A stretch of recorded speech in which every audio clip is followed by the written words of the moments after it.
How we doing, everybody? Hola, Welcome to another episode of Get Jitty With It. I'm Will. I'm Audrey. And what are we playing today? Nice. Tir Tir Na Nog. Nog. Tir Na Nog. So Tir Na Nog is a game that is launching on crowdfunding this week. Gamefound or Kickstarter. Gamefound. There is a link down below if you want to check it out. But of course, we are going to do a two-player gameplay of Tir Na Nog, which is based on Celtic or Celtic. I guess it depends where you come from. Folklore and legend. We are, what do they call them? Story crafters. And we are going to go out and, craft a story. Let me see there. Let me read the flavor text. That might be more helpful than me trying to ramble on. So we're journeying to the Otherworld by placing storytellers next to encounter cards in the Otherworld.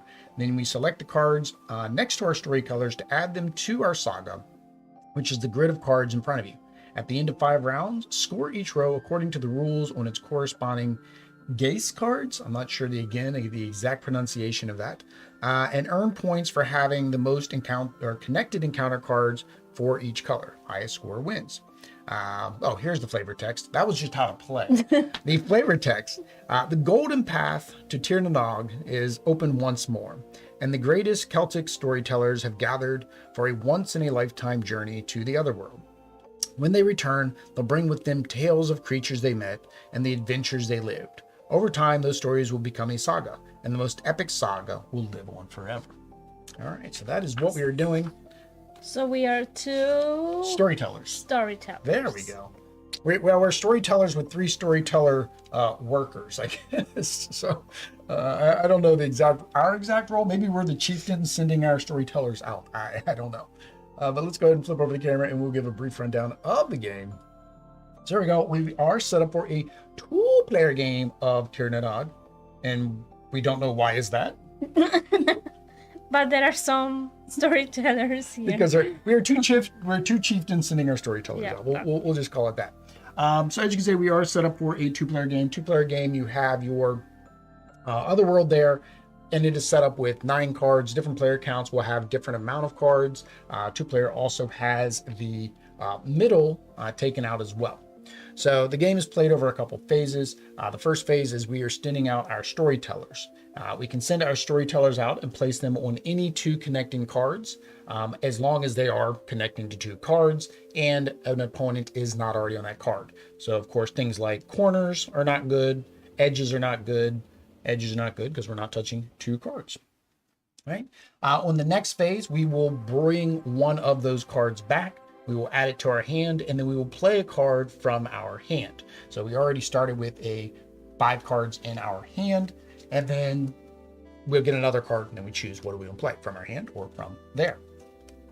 If there's an instance where you end up having a storyteller out there that is not touching any cards, they become lost, and then once everybody has taken cards that are available, the lost storytellers get to pull from a card that is left over.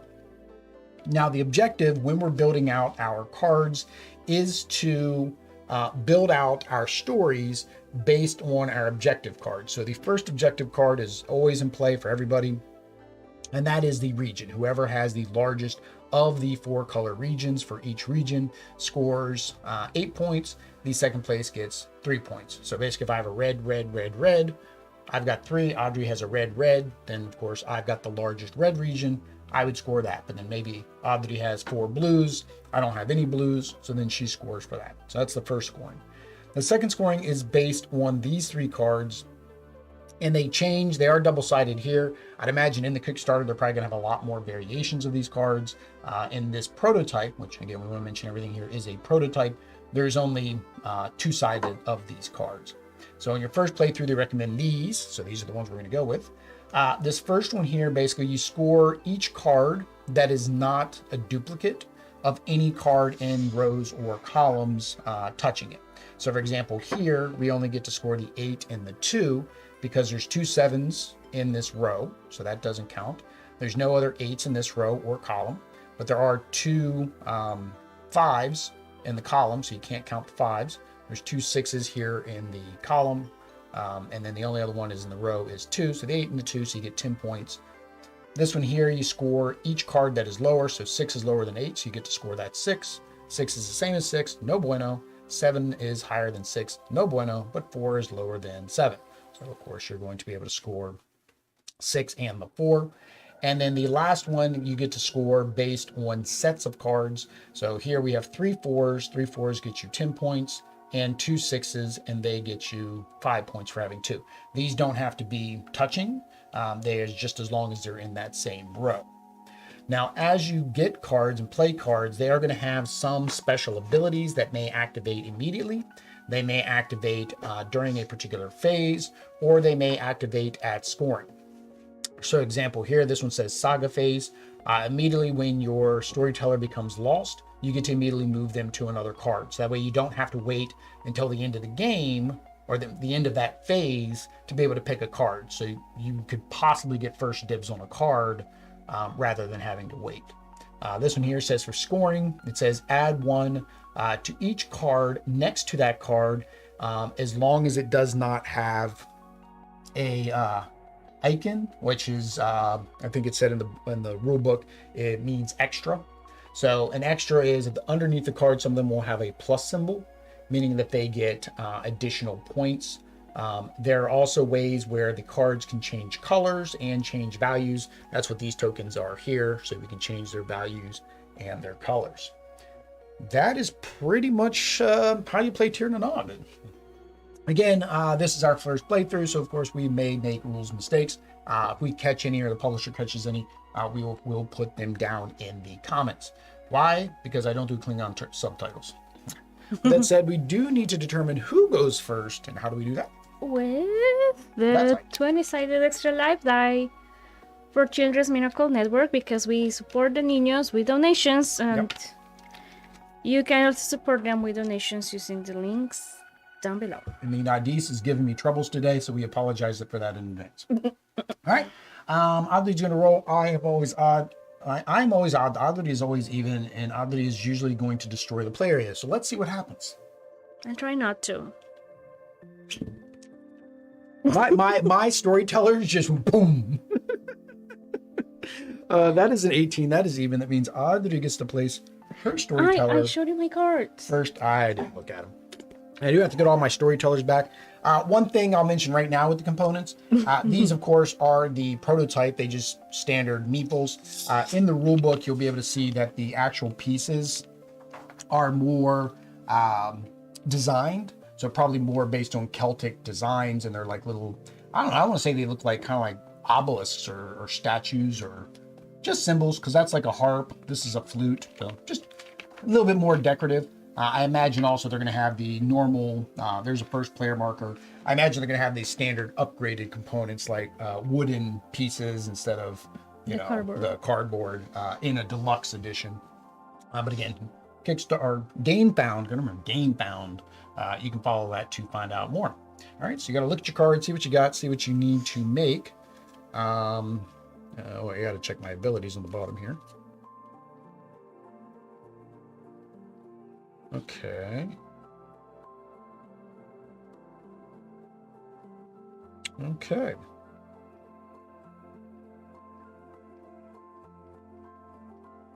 All right.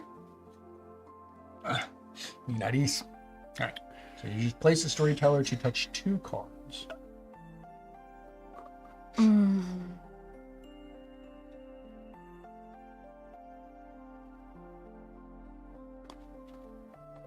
Okay. All right. All right. So.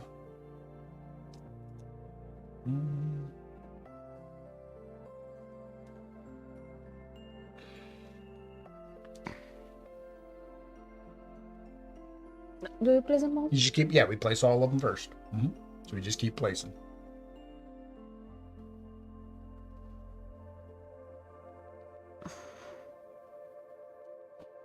Okay. I wanted that one. Oh.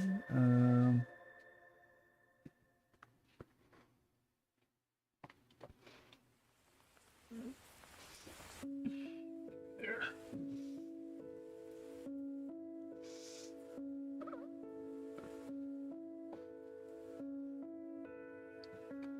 So, can we share one card? No.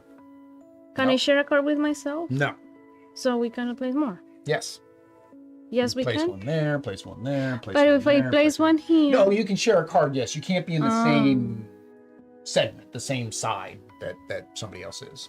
Okay. So, here. Hola, Caspito. Baby! All right. So that is that. So now we do the next phase. Let's find the actual term for this phase. This is the saga phase. So now we are going to select a encounter card, and then we're going to place an encounter card into our tableau. So Audrey gets to go first because she is the first player.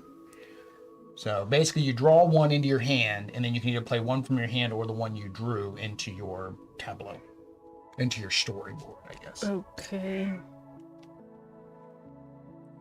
Hi, Caspito. Good boy.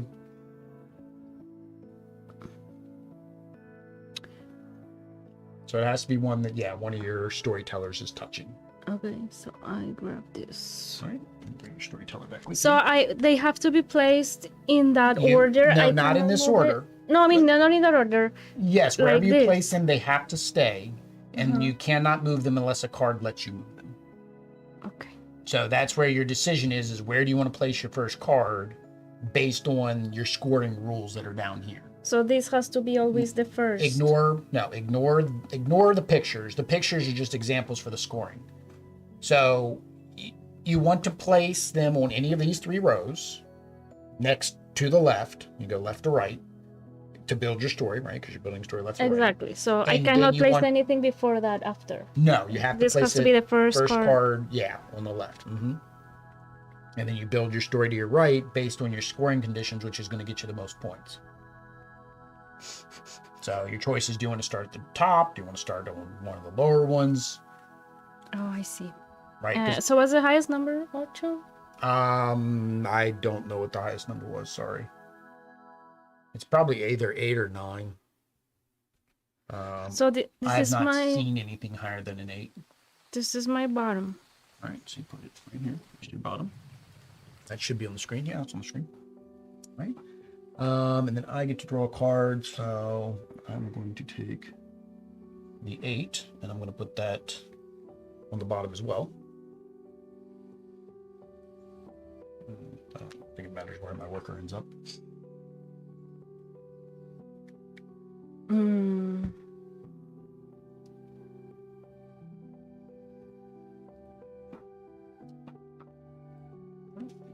Take your worker back.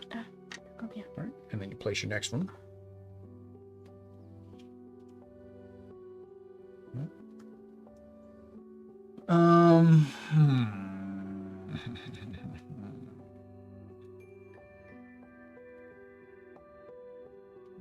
So I'm going to take the... That's me. Oh, that is you. I can't take that one. All right, that's fine. I will take this one. And I will play that one here. Oh, no. Nope. Don't want to play that one there. Play this one here. I think that's better. All right, so last meeples.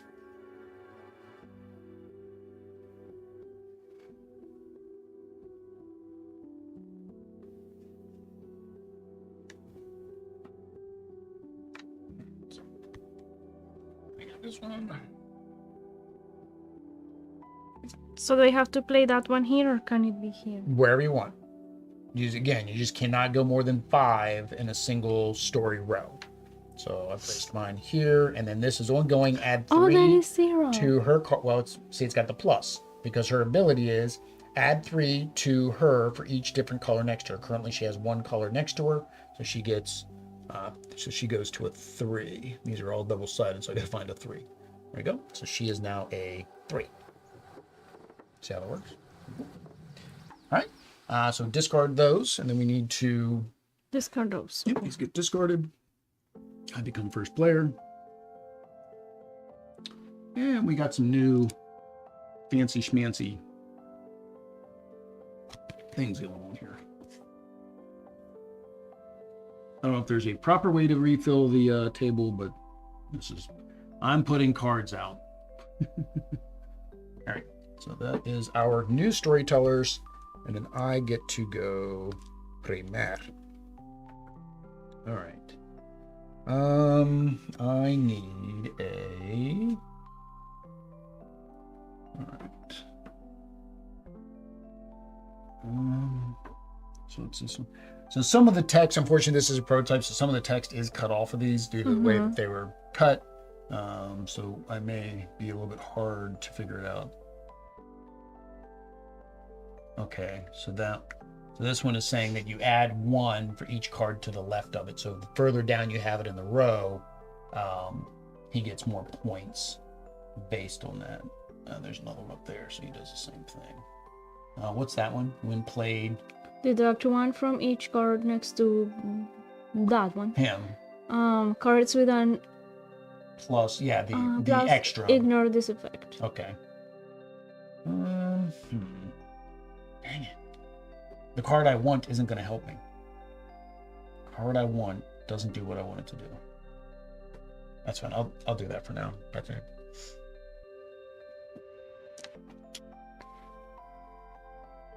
I was like, where's my storyteller? He ran away from me. He was down on the bottom.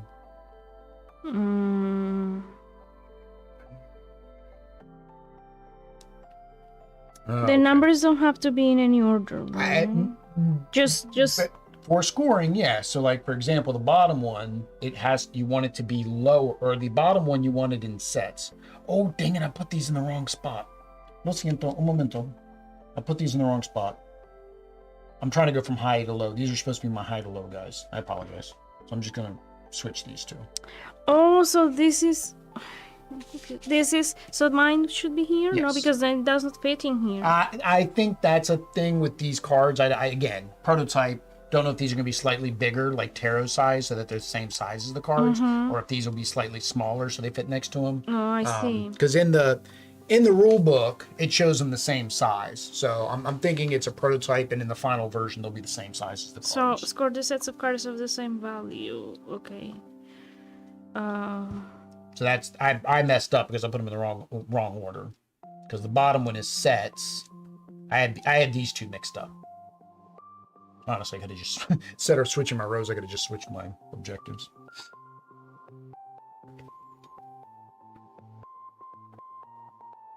And it does say in the rules, or at least in the paper we got, it specifically says to make sure that everybody's using the same cards. I don't recall if in the rule book it said to do the same thing. Did you play one? Yeah, so I'm playing the second because you played yours. But I have 3 cards played. You have 3 cards played. Yep, we're good. We're in round 2.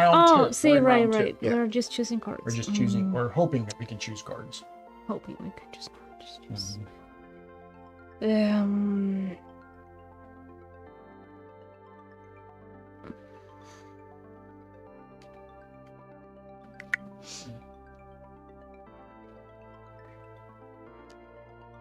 right.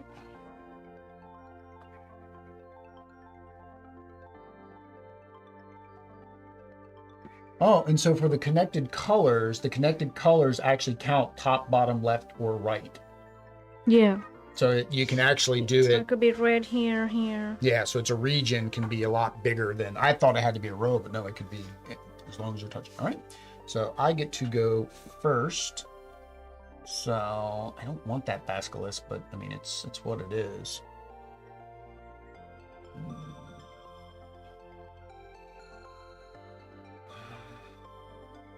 And he only gets more powerful if I have other cards in front of him. I don't have to play him right now. I think.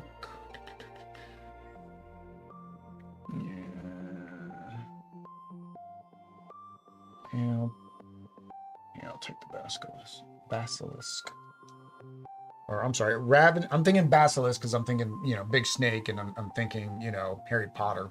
But this is actually a ravenous olifist, not a basilisk, but an olifist.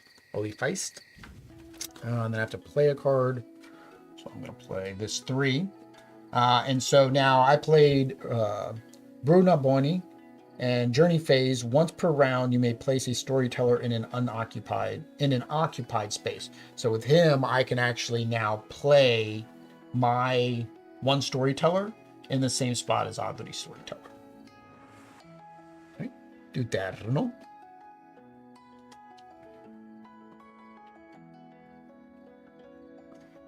How many rounds? How many times are we gonna do this? 5. Each row gets 5 cards. So there's 1, 2, 3 rows. We get 3 cards each round. So okay. total there's gonna be 5. Can I just read here?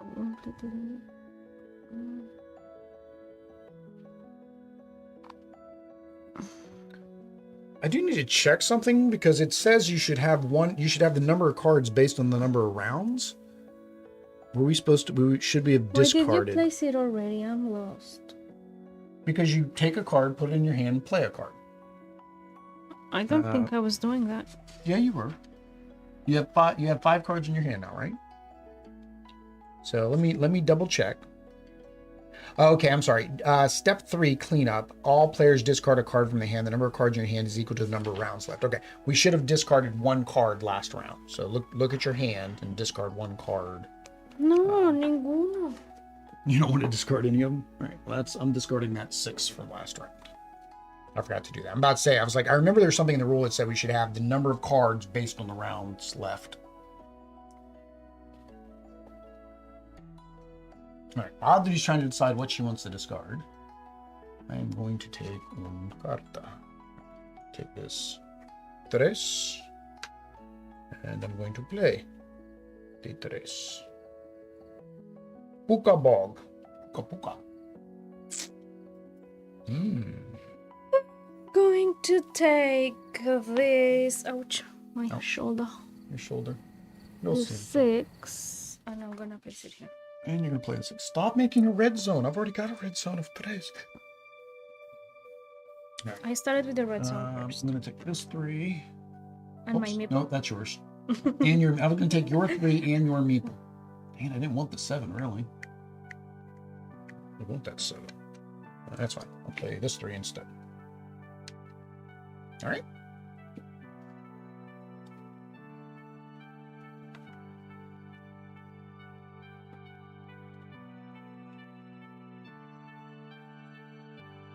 No, be. Okay.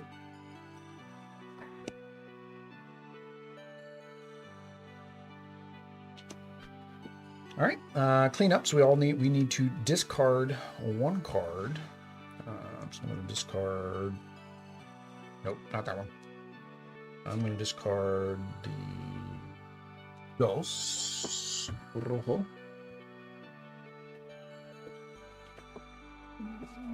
Set up for the next round.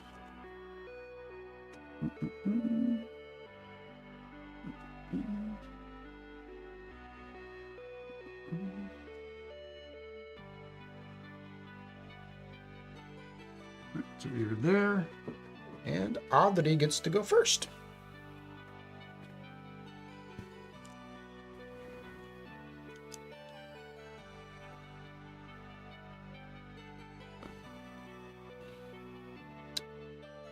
All right. So there.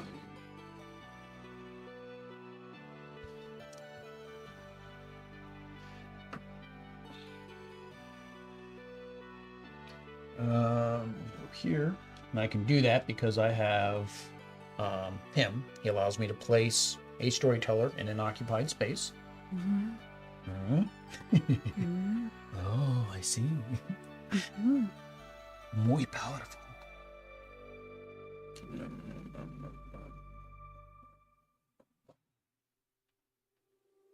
Mummity, bibbity bobbity boo. There. Right. You get to go first. Don't hyperventilate over there.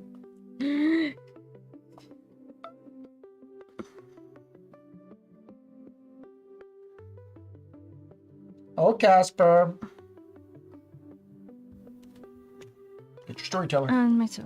Don't leave him behind. And play it. Play one. And play a card. Okay. Take this one. I'm going to actually play that one. Because I played that, this is ongoing. So this now turns into a 6. I don't know if that's a 6 or a 9. So we'll just say it was a 6 and turn it upside down if it was a 9. All right.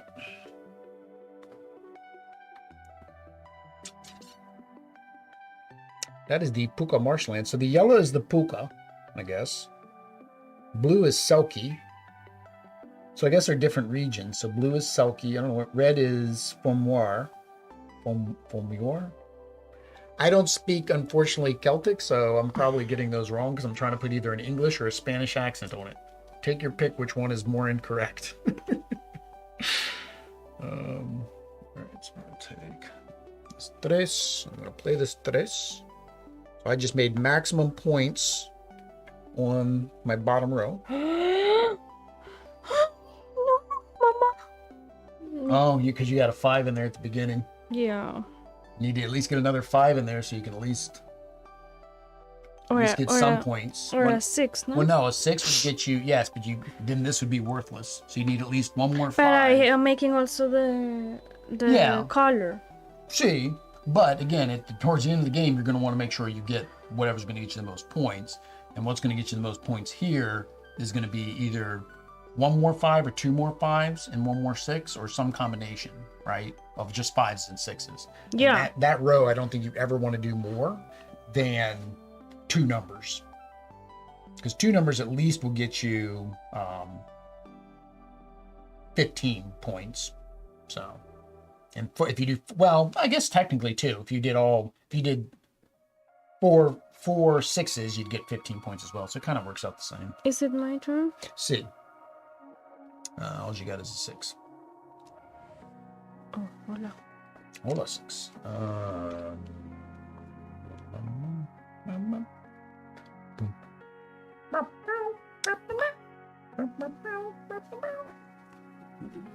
That's 6. I'll play this 7. Oh, I messed up in here. It still kind of works if you do them like this to some degree, because they're still lower than that. But yeah, I'm wondering what the final components would be based on size. Like I said, the rule book shows them being the same size. So, all right. So we've all played. So now we need to discard 1 card from our hand. Oh, I messed up.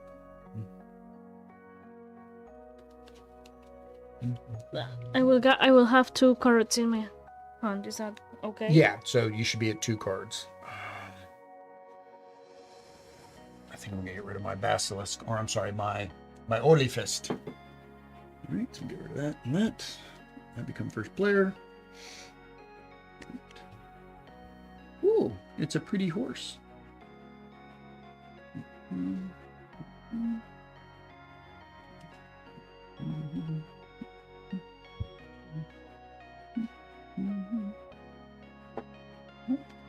All right, so I get to go first.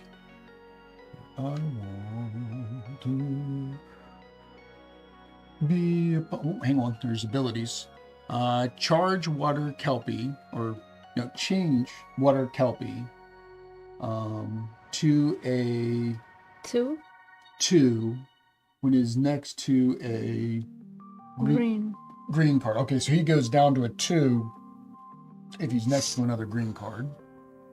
This one here, when played, you may swap the position of 2 cards in your saga. That's not bad. So if you messed up 2 cards, right? This one, during the saga phase, you may move the leprechaun cobblers to the end of any row. So they can go to the very end of a row. All right, that's fine. I know, I messed up so bad. Yeah. You messed up so bad. Can I change it? Can you change it? Nunca. Nunca changes are allowed in Juego de Carta. You have to find a card that lets you change it. I don't have any ability on one, but... Well, no, it'd be one of these cards that you play will say, like him. Or this one here. This one will let you change 2 cards. You may swap the position of... Yeah, this allows you to... You can play this wherever you want. It allows you to swap 2 other cards' positions. I'm scared to do that and then mess up everything. And mess up something else that you did. Oh, yeah.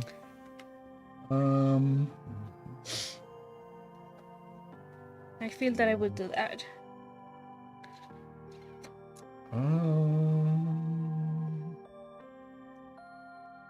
No, I don't want to do that. Dang, I was going to do this, but then I was like, oh, no, it's not going to work. This is weird.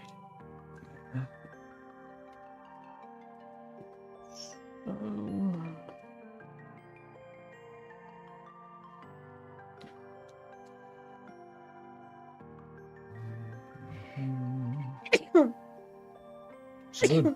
Salud más. Salud un poquito más. Salud mucho más. Gracias, amor. Con gusto. Siempre. Para mi amor.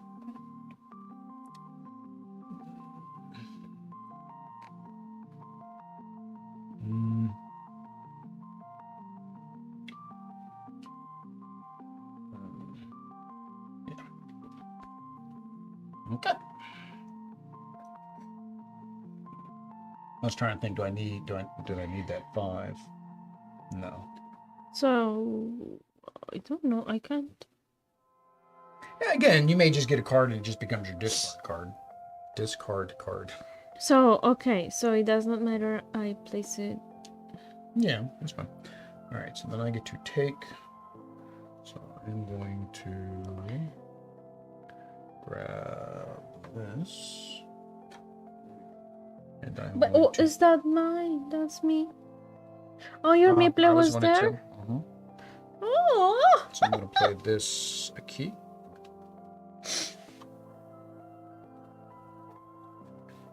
Oh, me.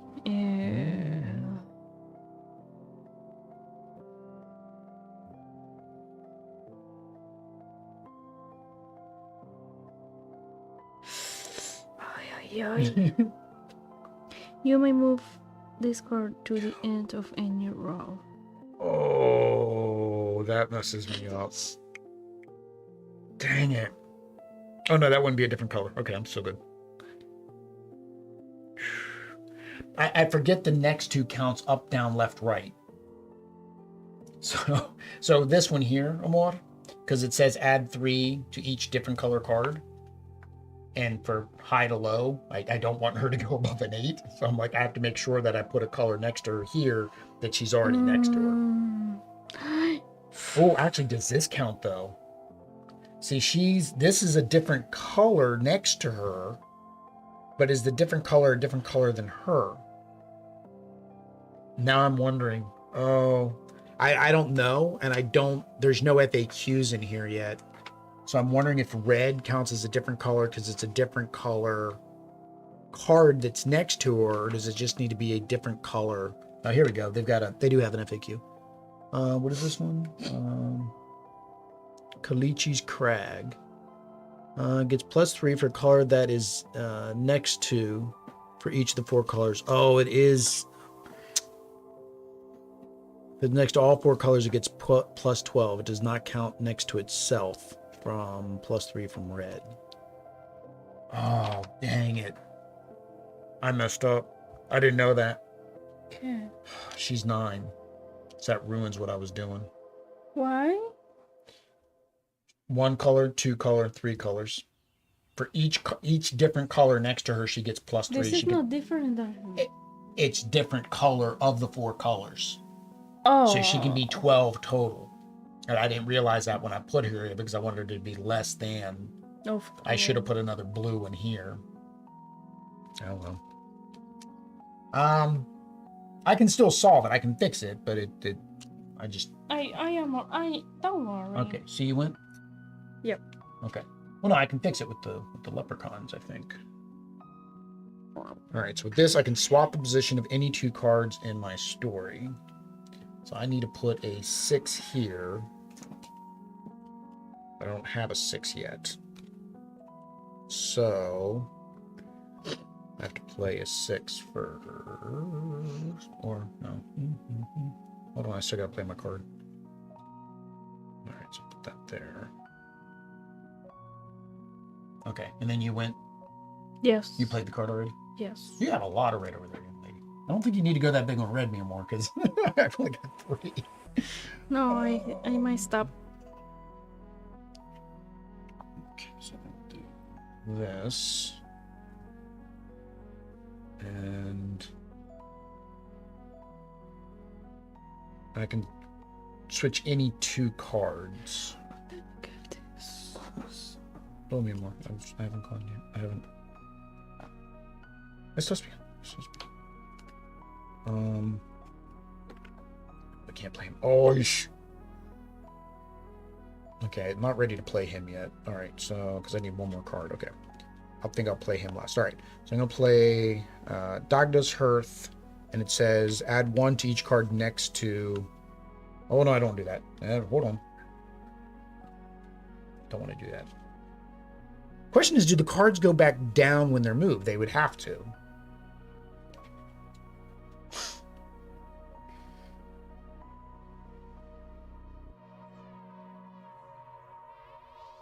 Scoring, add 1. I don't want to add 1 to him. Dang it.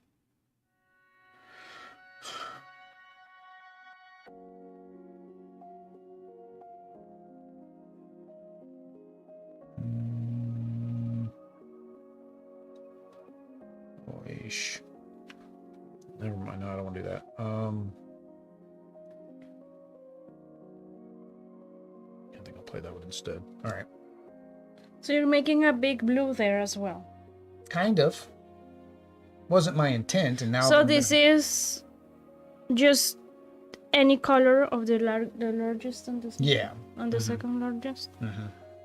I still don't think I'm going to do what I want to do, but okay. So we have to discard a card. So I'm going to discard this one.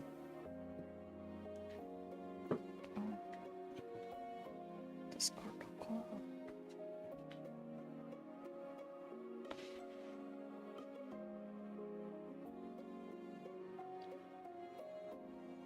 I think each time I've done this, I've slid it down a little bit more.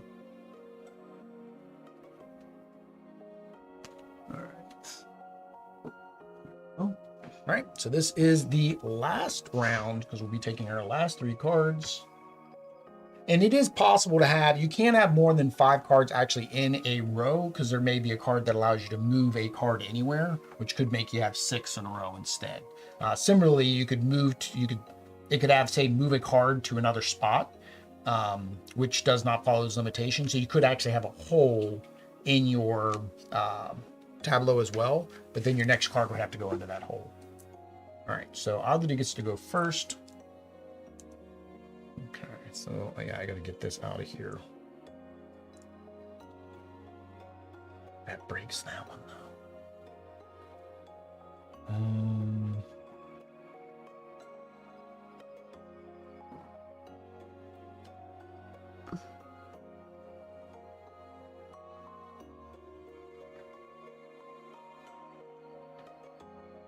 Oh yeah, so like the Leprechaun Cobbler, it says move it to the end of any row. So that could make that a 6th card row because of that.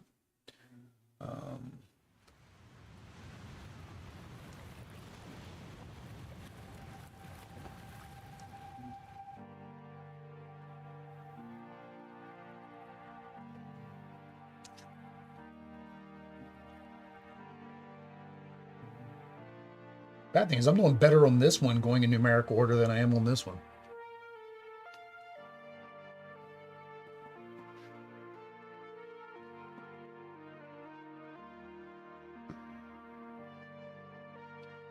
I don't know. I already damaged everything. You already matched everything? Damaged. Damaged. Ruined my game. Ruined your juego. Juego de mesa. No, juego de cartas. Juego de mesa de cartas.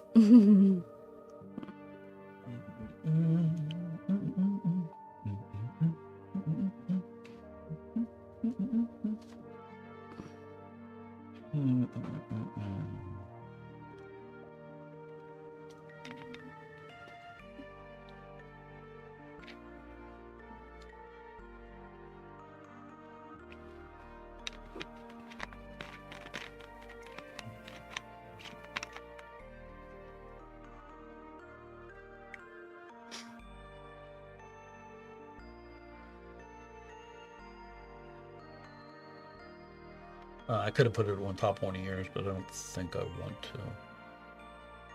On the same spot as one of yours. What's this person do? Did you see what the mermaids did? No. Journey phase, which is right now, so this won't do any good. But during the journey phase, if you had this already in your tableau, you may place a storyteller at the corner of up to 4 cards. Select one of them in the... Ooh, so this one allows you to put it on a corner card, which we wouldn't be able to get 4 in a 2-player game because that center's missing. But in a higher player count, you could place it here, here, here, and you'd be able to choose from any of those.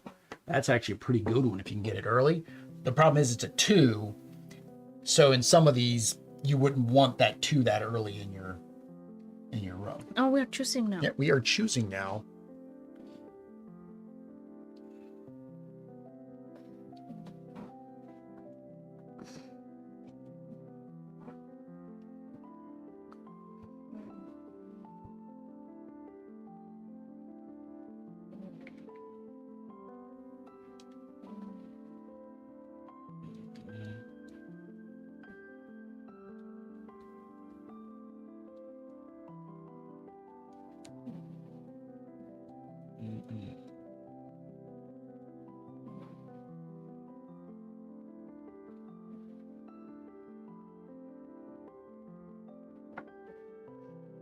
Bella's under there snoring.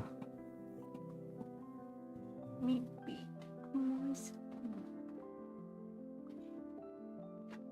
This one instead. So I'm going to play the leprechauns. It says I may move it to the end of any row. It's already at the end of this row, so I'm not really concerned with those guys. Okay. Oh, did you take the... You did. What? You took the 1.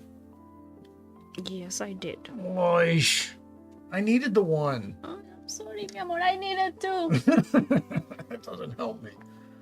Why do I... Oh, you made my worker lost. My storyteller is lost in the forever everness. So I only have 1 card I can take. I don't want that card. What happens if you... I get to choose any card at the very end. Oh, that's nice. So I'm going to do that. I'm going to play my... my Dockman. And my... Oh, man.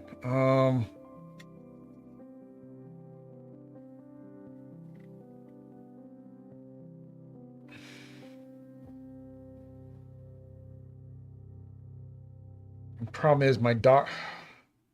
I'm trying to see, is there, I don't have a 1, so that's, okay, no, there's no way. I was trying to think, is there any way that I could put a lower number here? And there's no way, because I don't have a 1 to swap anywhere. So I'm going to swap the leprechauns with the... Oh, actually, this is during the saga phase, so pretty much any time during the saga phase, I can move them to the end of a row. And since I moved them now, it only has 2 different colors. So now it's back down to a 6.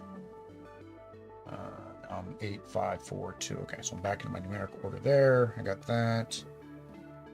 And unfortunately, this isn't really what I want, but because it doesn't make... I still got more blue than you. So that's fine.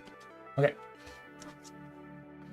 Anthony takes her mermaids, and then I can take any remainder card, and honestly, it does not matter because...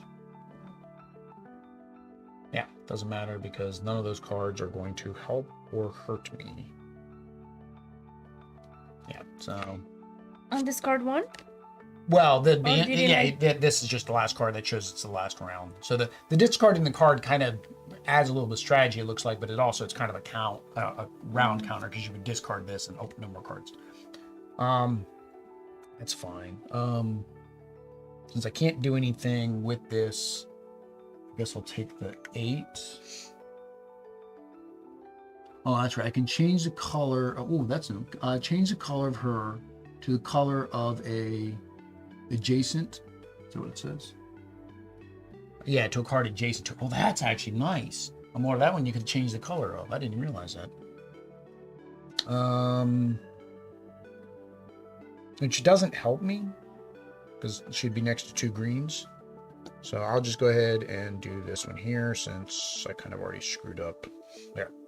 All right, so that is that. Now we need to do the scoring. So we need to get our handy dandy scorebook. All right, find us an empty page in here somewhere. All right, so hola meeple. All right, so we have, this is Tir Na Nog, Tir Na Nog, TNN for short. Adri, we. So the first one is the regions, and then top, and then middle. I'm guessing bottom. Bottom!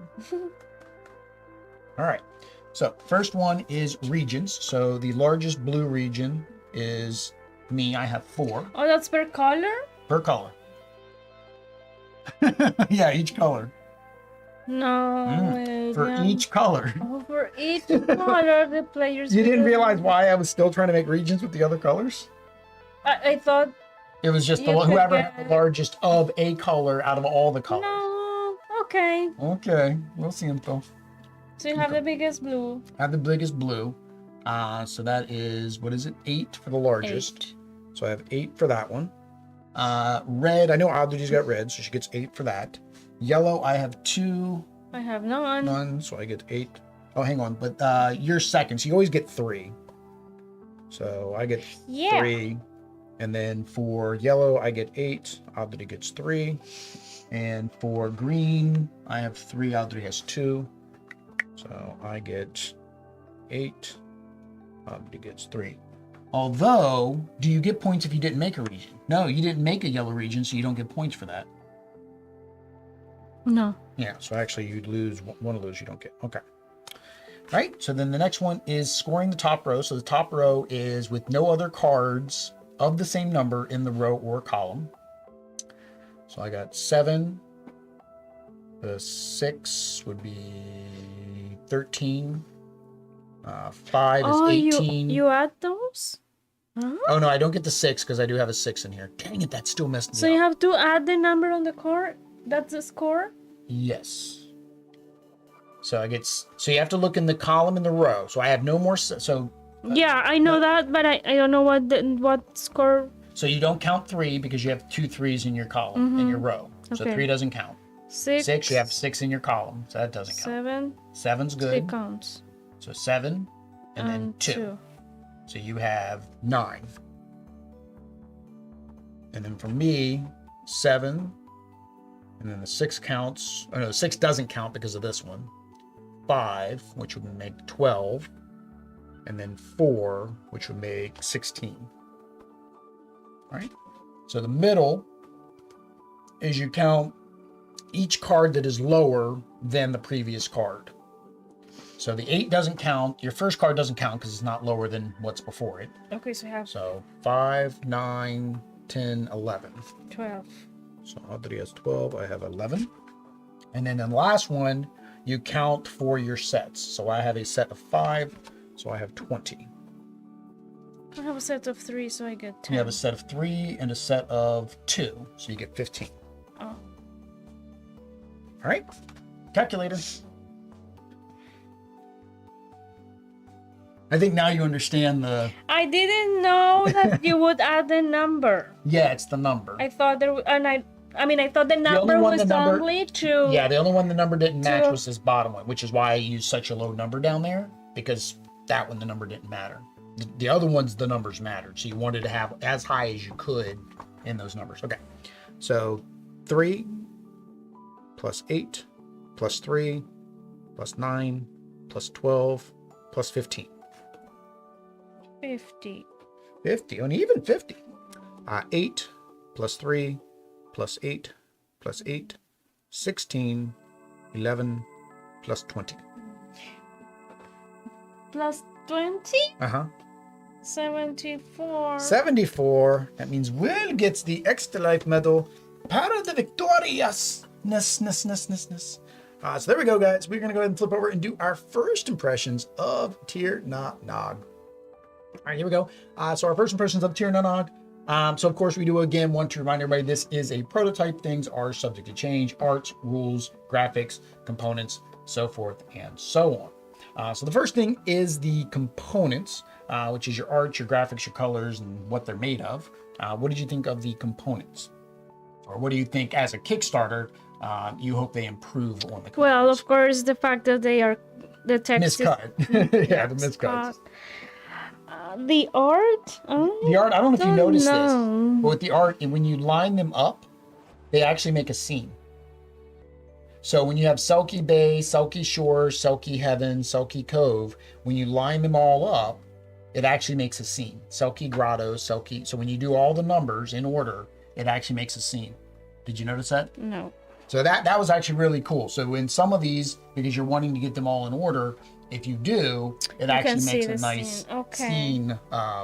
That's nice. I was going to say, so I understand now. I was going to say that some cards have like a lot more details than others, but now I understand why. Yeah, so some of them are scene cards, and then the special player power cards are in the rules of the flavor text, it said they were the monsters, right? The creatures and things that you encounter.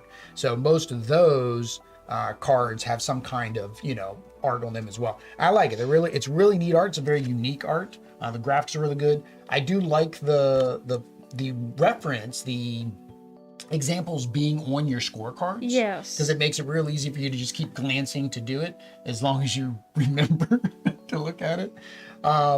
I do hope, again, that it's more like the rule book where they are the same size, because it does seem kind of odd when you space it out. I would honestly, if they made the cards smaller, like basically the cards were this height instead of this height, I don't think that would be a bad thing, because it did take up, all of this did take up a little bit of room on the table. Mm-hmm. And if this was more of a small box game, so as you can see behind us, the box that it came in is a standard box size game. We've got it right here next to, so that right now is next to Age of Heroes. Age of Heroes is your standard box size game.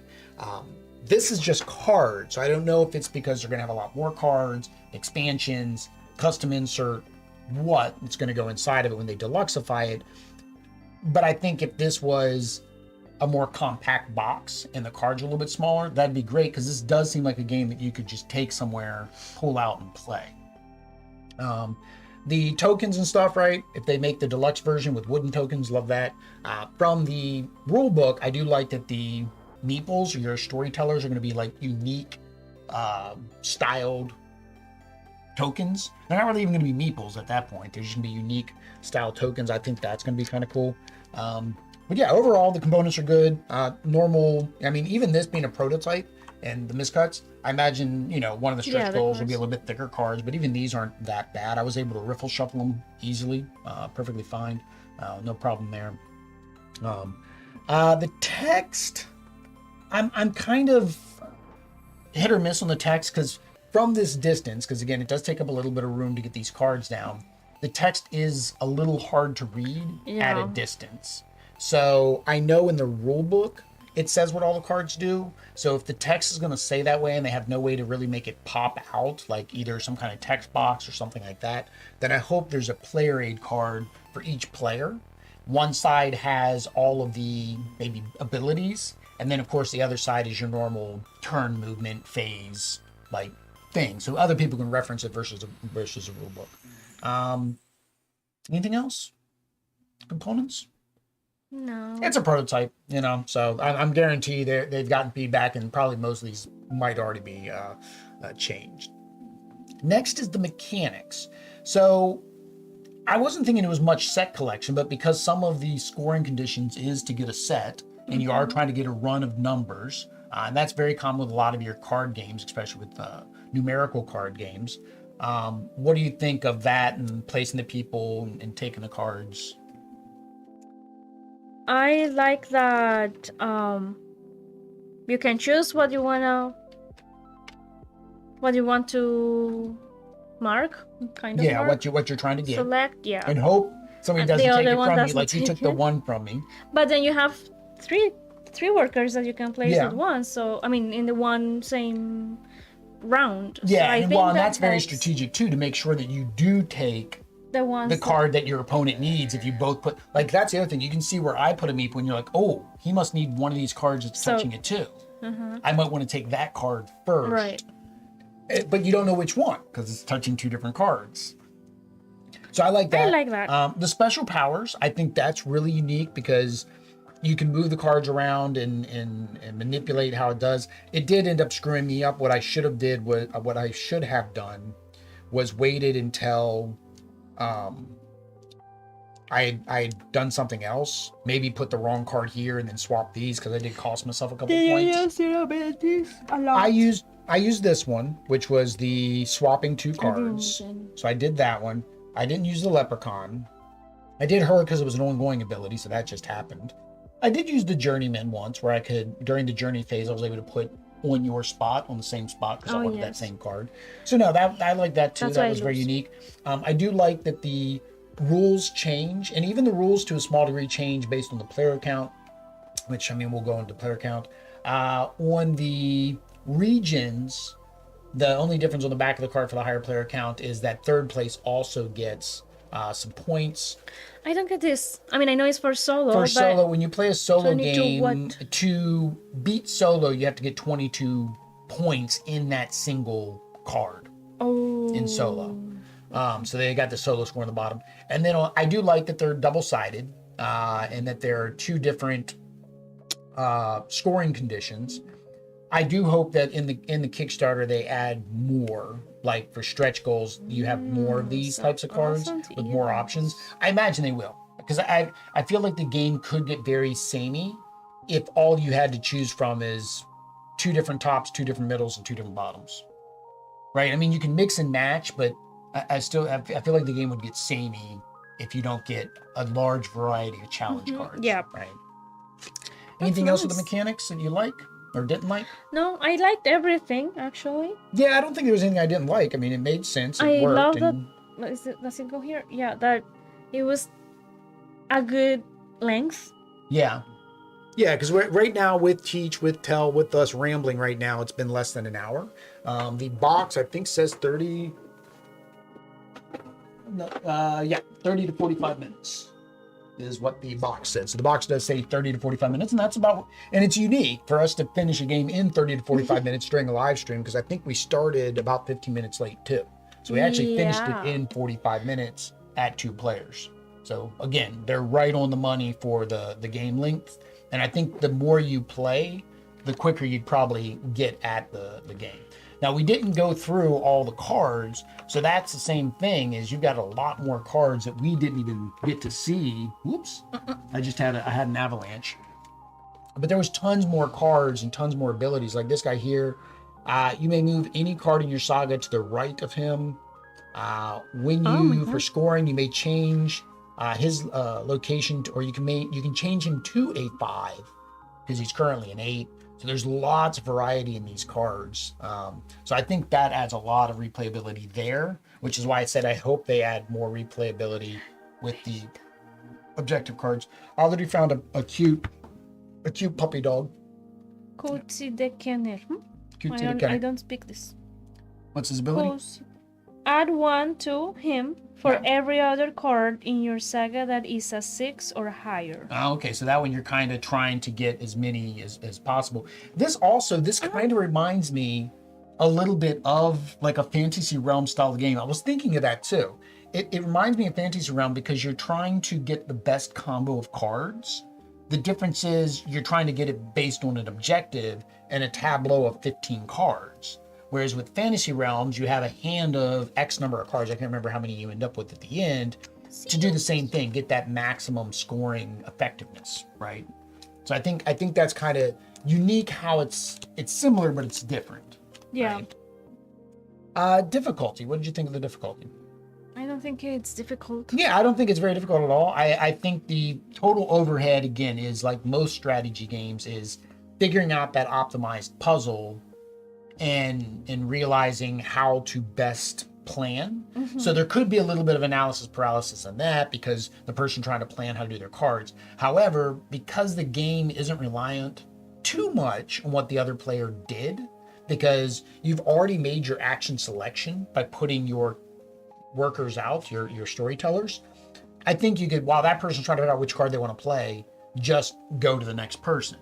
Now, with the storytellers being put out, there's not much you can do. You have to wait till the other people go. So I would say that's the only difficulty part, or at least the only slowdown of the game would be that action selection. If somebody gets AP when they're trying to play their cards or play their storytellers. All right. Fun at 2. Did you think this was fun at 2, or do you think that higher player counts would make it better? I enjoyed it at 2, but then we don't get to play see all of the cards and the abilities. I also don't feel like we were fighting over locations too terribly much. Right. So how big would it be? In a 3-player game, it's the same size, except for you have the middle. And then a 4-player, 3-player, 4-player, hang on. One of them goes to a 4x3 grid, and then the other one goes to another one. So let me see here. So at a 2-player 3x3 with no middle, 3-player a 3x4, 4-player 3x5, and 5-player 3x6. It's always 3. It just extends 1 row per each additional player. Plus they get, that middle card goes back in there. So I think it is getting bigger, so maybe there wouldn't be as much conflict there as well. Right. But there is that whole rule with somebody getting lost. And in a 2-player game, we only got lost once. Right? My one worker got lost once, which actually kind of helped me out at the end. Because I was able to get this 8 at the end, and that was the last card. So actually that was the perfect time to get lost. Because then I'd be like, okay, out of all the cards that are left, so you also what's going to finish this last card spot in my tableau? So I think that was kind of I do enjoy it too. I do think the changes they made makes it work by not having that central card. That way it does force you to what do you have? You have 1, 2. You have 1, 2, 3, 4, 5, 6, 7. 8. 1, 2, 3, how many 4, cards? 5, 6, 7. Yeah, 8. 8. So there's 8 total spots, 6 workers total. So there is going to be some overlap, but not that much. But I did enjoy it too. I don't think there is any reason why you couldn't play it at 2, unless you're just somebody who wants more interaction, more, I don't want to say take thatiness, but more of where other players affect your turns. And we're never really somebody where we care what the other player does sometimes. Not to say we like 2-player solitaire games, but we like to at least concentrate on our game. Yeah. And not so much have to have the other person bother us or mess us up. The last thing is the theme. So I don't know much about Celtic mythology. That's actually probably one of my least known, because again, it is probably one that isn't talked about and isn't spoken about as much out, in the world, right? We all know Greek mythology. To some degree, you may know a little bit about Japanese or Chinese mythology. Your Central America mythology is getting really big now. South American, not so much either. African, not as much. Really, there's a lot of that we don't know a lot of.